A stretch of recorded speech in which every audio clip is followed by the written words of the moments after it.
The euro has been taking a pounding as the coronavirus pandemic continues to escalate, with the eurozone shrinking by 10% and worse to come, analysts have said. So Today Express is asking readers whether Britain be grateful to former Prime Minister Gordon Brown, the man often regarded as having blocked Tony Blair's ambition for the UK to sign up for the single European currency. Data compiled by IHS Markit indicates an annualized economic contraction of roughly 10%, and worse inevitably to come in the near future, a spokesman warned. Across Europe, figures have shown manufacturing in a deep recession, a rapid rise in unemployment, and companies in Germany cutting back hours for workers.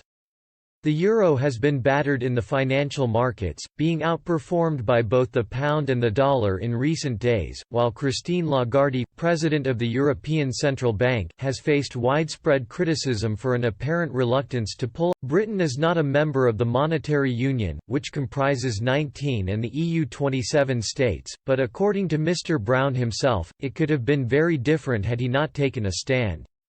Writing in 2010, shortly after he was forced out of office following the general election of that year, Mr. Brown said he had dug his heels in as Chancellor when Mr. Blair pushed the idea of signing up in the wake of Labour's landslide election victory in 1997.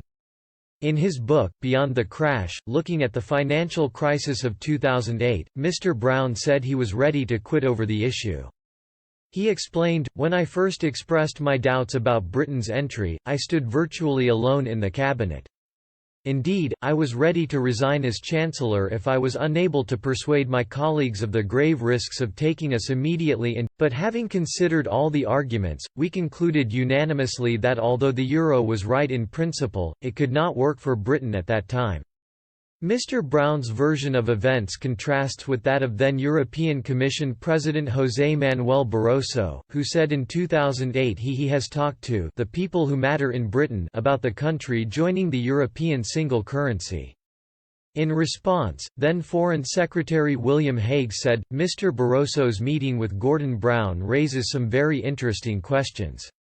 The President is an intelligent man. He would not have said what he did if the Prime Minister had told him there was no way that Britain was going to join the euro. We will table questions at the first opportunity to find out whether he discussed Britain's euro membership with Mr. Barroso or raised the prospect of Britain's. If Gordon Brown has nothing to hide, he could break the habit of a lifetime and give some straight answers, something his spokesman notably failed to do when asked about exactly this point.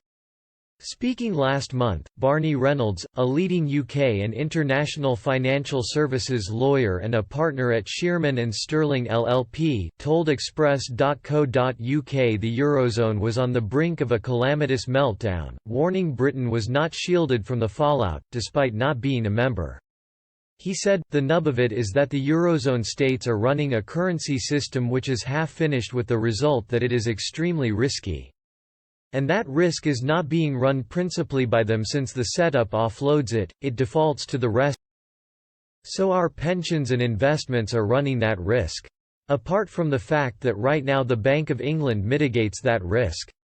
They've basically got a nuclear reactor with a crack in the core and they are asking financial businesses to move their houses to be next door to the nuclear reactor."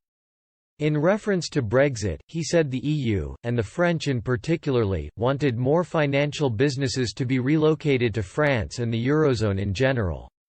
He added, "Obviously that is exceedingly risky because in reality the interconnectivity of the financial market and the fact that global banks have to stand behind their subsidiaries means that if there is massive risk embedded in those EU 27 entities, it is transmitted into the rest of the world and back into our savings and investments without anyone